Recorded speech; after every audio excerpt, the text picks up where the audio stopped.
Olá pessoal, meu nome é Alex Campanharo, sou orientado do professor Fábio Luiz Bartelli, estou fazendo o doutorado em genética e melhoramento e eu vou estar falando para vocês sobre a monografia intitulada Diversidade Genética em Café Canéfora. Bem, falando um pouquinho sobre a cultura do café conilon e do café arábica, né, a cultura do café de modo geral, nós temos o gênero Coffea, que abrange mais de 124 espécies, sendo que os de maior expressão a nível mundial nós temos o Coffea canephora e o Coffea arábica, que ainda tem maior expressão.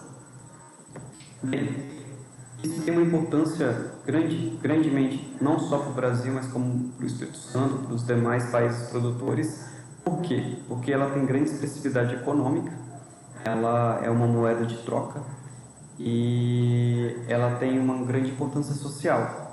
Por quê? Porque ela, além de ter muitas pessoas que trabalham de forma direta e indireta para a cultura, ela também subsidia a permanência do homem no campo. E isso, para a perpetuação da cultura, ela se transforma em algo cultural. Então, isso é muito importante do ponto de vista social, cultural e econômico. Bem, isso, considerando a sua expressividade tanto no mundo quanto no Brasil e no Espírito Santo, claro, logicamente que no Espírito Santo nós somos os maiores produtores de café conilon do Brasil e o Brasil é o maior produtor de café do mundo. Então, isso nos coloca numa posição, num patamar a nível mundial muito importante. Bem, falando um pouquinho especificamente do café conilon, nós temos uma característica que é intrínseca a essa espécie, que é a autoincompatibilidade gametofítica. Diferente do café arábica, que pode ser autopolinizado, o café conilon ele é alógamo. O que isso quer dizer? O que isso traz para a gente? Que são plantas que necessitam de ser cultivadas com diversidade de genótipos.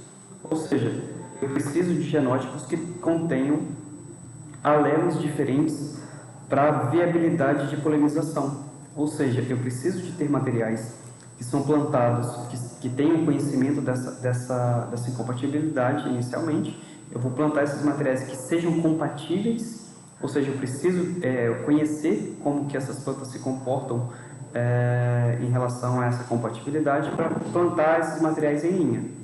E automaticamente eu vou estar tendo a viabilidade de produção. Bem, e para isso, o que eu preciso ter? Eu preciso conhecer essa diversidade genética. Por quê? Porque ela é de extrema importância para o programa de melhoramento. Essa diversidade genética ela vai me trazer várias características, tanto de interesse comercial, quanto de interesse de resistência a pragas e doenças, ou de porte, ou de possibilidade de mecanização, ou de características de qualidade de fruto, entre vários outros pontos que podem ser observados pelo melhorista. Bem, e esse plantio de genótipos superiores adaptados às condições de cultivo são estratégias para a elevação dessa produtividade. Por quê? Porque nós temos uma amplitude de temperatura e altitude que podem ser exploradas pela cultura. Então, a adaptação desses genótipos podem expressar fenótipos bem distintos em relação às características ambientais. Isso faz com que algum material que pode ser melhor produtivo numa região de baixa altitude, ele pode expressar melhor em alta altitude, e isso vice-versa para diversas características que podem ser exploradas na cultura do café conilon. Bem, e essa demanda de novas cultivares com características agronômicas e desempenhos superiores nesses mais diversos ambientes são demandadas de uma forma muito forte, não só por cafeicultores, mas como também como as pessoas que trabalham de forma direta e indireta na cultura. Bem, essa diversidade genética também, ela auxilia na seleção desses genótipos. Por quê? Porque nós conseguimos, através dessas informações, quantificar essas características e agrupar elas em determinados cultivares. Por exemplo, um cultivar que é precoce, ele pode ser agrupado com outro cultivar precoce. Isso faz com que o produtor decida com uma certa facilidade no momento da implantação da lavoura. Bem, e essa caracterização desses genótipos, elas são também fundamentais para a manutenção dessa atividade cafeeira. Por quê? Porque nós temos diferentes ambientes, em diferentes níveis de tecnificação, de adaptações, de manejo, e isso, essa indicação, essa caracterização desses genótipos, elas podem ser melhor adequadas e recomendadas para esses diferentes níveis de produtores, tanto um familiar quanto um mais tecnificado. Isso garante a perpetuação da cafeicultura e também ajuda na manutenção da atividade cafeeira e na diversidade genética. Bem, considerando o melhoramento genético, nós temos os bancos de germoplasma, tanto on-farm como no IAC, como na Fazenda Experimental dos Ciúnes, e como nas lavouras também comerciais, que são lavouras mais antigas, seminíferas, que podem serem observados materiais com alguma característica de interesse agronômico. E também nós temos os bancos ativos de germoplasma, que são como se fossem nossos bancos dos ancestrais do café Conilon, onde nós podemos buscar algumas características e estar inserindo de acordo com a necessidade ou a intenção do melhorista. O que é interessante? No melhoramento genético é realizada toda essa caracterização desses materiais e esses dados são avaliados ao longo dos ciclos, pelo menos 4 ou 5 colheitas, para ter a validação dos dados. Isso em diferentes condições. Então, cada ambiente, essas avaliações devem ser realizadas nesse ciclo. Para quê? Para que o produtor não tenha uma decisão errada de tomar quando aparece, por exemplo, um genótipo muito bom, mas que na terceira safra ele morre. Então, tem várias características que podem acontecer ao longo de a seleção de um material, que ele pode ser muito bom no início, mas pode ser ruim depois, como aconteceu em alguns materiais, como o MP3, ele saiu, foi lançado, logo em seguida ele já caiu em desuso, porque ele tem características parecidas com o LB1 em relação à mortalidade. Então, tem várias outras situações que podem ocorrer para não a perpetuação desse material. Então, a validação é muito importante. O agrupamento desses materiais, como eu havia comentado, que auxilia, facilita o manejo do produtor e facilita também em relação ao nível de tecnificação dele. Isso pode ser arranjado como precoce, médio, tardio e super tardio, de acordo também com o escalonamento de atividades, com o escalonamento de produção, de manejo do produtor. Isso auxilia muito nessa manutenção da lavoura. E aí também, no final de todo esse estudo, é feito o lançamento desses materiais para que o produtor tenha conhecimento e leve essa tecnologia à lavoura dele e à disseminação também desses materiais. Bem, como que isso é feito, Então, isso é feito através de algumas características, algumas análises ao longo do desenvolvimento da cultura. Então, para isso, o mapa ele determinou alguns descritores morfológicos, que é justamente a descrição desses materiais, e essas avaliações são feitas até o final do 4ª ou 5ª colheita, dependendo de como o genótipo se comportar. Então, nós temos aqui tanto a planta, o formato, a altura, o diâmetro da copa, como que essa planta vai se comportar em relação às hastes, os ramos plagiotrópicos, a folha, o fruto, tamanho, se as sépolas são presentes ou ausentes, grau de aderência do fruto no ramo, em relação à semente, comprimento, largura e espessura, em relação às folhas, cor na fase jovem, cor na fase adulta, se ela é ondulada ou não, tem ondulações na borda, em relação à semente, se ela tem algum grau de aderência, né? Qual o grau de aderência seria esse, o ciclo de maturação, o ramo, intensidade de ramificação no ramo plagiotrópico, em relação à inflorescência, quantidade por axila, flor, quantidade de inflorescência, o pólen, se é fértil, se é estéril, em relação ao fruto, ao ramo ortotrópico, suculência do fruto, entre várias outras características. Só para ilustrar, então nós temos algumas características morfológicas que são muito importantes e diz respeito ao desenvolvimento e também em relação à produtividade desses materiais, como a altura e diâmetro de copa. Então, quanto maior crescimento vegetativo a planta tem, você consegue ter uma melhor produtividade caso você não tenha nenhuma restrição hídrica ou algum tipo de estresse. Então, o comprimento, o número de nós, distância do entre nós dos ramos plagiotrópicos e ortotrópicos também são muito importantes, porque uma planta que cresce demais, ela pode ter dificuldade de manejo. Uma planta que cresce muito compacta, você pode ter problemas com manejo de pragas e doenças. E isso tudo influencia de forma positiva ou negativa na aceitação do material inicialmente e também na manutenção da lavoura pelo produtor. Então nós temos aqui uma área exemplificando aqui tanto a altura quanto a largura da copa, né? O diâmetro da copa. Nós temos aqui a exemplificação de pegamento de botão floral, esse genótipo que inclusive é o A1, que é bem conhecido e difundido, um dos materiais mais plantados hoje na região do Espírito Santo e sul da Bahia. A gente verifica o pegamento de florada bem interessante. E aqui também nós verificamos o internó no ramo ortotrópico, que é também uma das características muito importantes de serem avaliadas.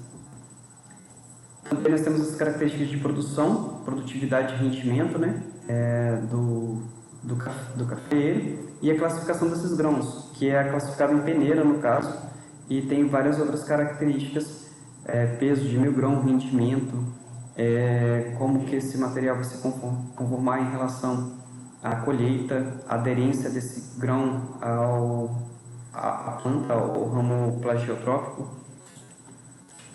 Outras características também, como comprimento, largura foliar, área foliar, isso também vai influenciar em relação ao manejo da planta, a quantidade de como que o dossel da planta vai se comportar em relação aos manejos de aplicação de produtos fitossanitários, riscos de pragas e doenças, entre outras características, assim como a relação fonte-dreno também, em relação à produtividade e à precocidade ou ciclo de maturação ou ciclo de reprodutivo da cultura, do genótipo nesse caso. Bem, então também nós temos as características nutricionais foliares, tanto de macro e micronutrientes, né? Isso é muito importante e muito expressivo, tanto na pré-florada quanto no enchimento de grãos. Então aqui nós vemos uma planta na pré-florada, ela se preparando para florar, onde nós temos algumas características que são bem interessantes, como a alta demanda de cálcio e boro, e aqui também no final da expansão de frutos e enchimento de grão, onde a gente inicia um pico de absorção de potássio. Isso são características bem distintas, né, das fases fenológicas, e é muito importante o conhecimento dessas demandas, tanto da marcha de absorção nutricional desses genótipos, quanto a capacidade de extração dessas plantas.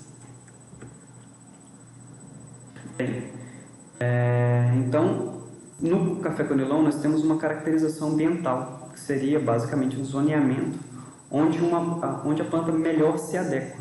Então, é de conhecimento, e Partelli e colaboradores cita que entre temperaturas acima de 17 graus e abaixo de 31, nós temos um crescimento ótimo dessas plantas. E o cultivo do café conilon é indicado em áreas abaixo de 500 metros de altitude e temperaturas entre 22 e 26 graus. Também é observável que plantas com estresse hídrico ou que tenha uma deficiência de lâmina de água ao longo do ciclo, isso pode prejudicar de forma grandemente o desenvolvimento vegetativo e também como absorção e translocação de nutrientes, inclusive chegando até a morte da planta. Então, recomenda-se que em áreas onde são cultivadas o cafeiro conilon, independente do genótipo, que mesmo com tolerância a estresse hídrico, que se tenha irrigação para suplementar essa necessidade hídrica da cultura. Com isso, o Álvares e colaboradores fizeram um zoneamento das áreas em relação à altitude, temperatura e pluviosidade no Brasil, que é a classificação de Köppen. Então, nós temos aqui tanto a região de São Mateus aqui no Espírito Santo, todo o Espírito Santo, né? Rio de Janeiro, uma parte de Minas e o sul da Bahia, onde nós temos características de altitude interessante, que são uma área de grande expressividade do café conilon. E nós temos aqui também a região de Rondônia, Acre, Amazonas e Mato Grosso, que tem grande expressividade nos robustas. Então tem algumas características que são bem interessantes, mas em relação à altitude, nós temos praticamente a mesma altitude nas duas áreas produtoras. Em relação à temperatura média anual, nós temos aqui a região com temperaturas abaixo de 24 graus médias anuais, e aqui na região norte, aqui próximo de Rondônia, nós temos temperaturas aproximadamente abaixo de 26 graus, entre 20 e 26 graus, que é uma característica dos robustos, eles se adaptam melhor a temperaturas um pouco mais elevadas do que o café conilon.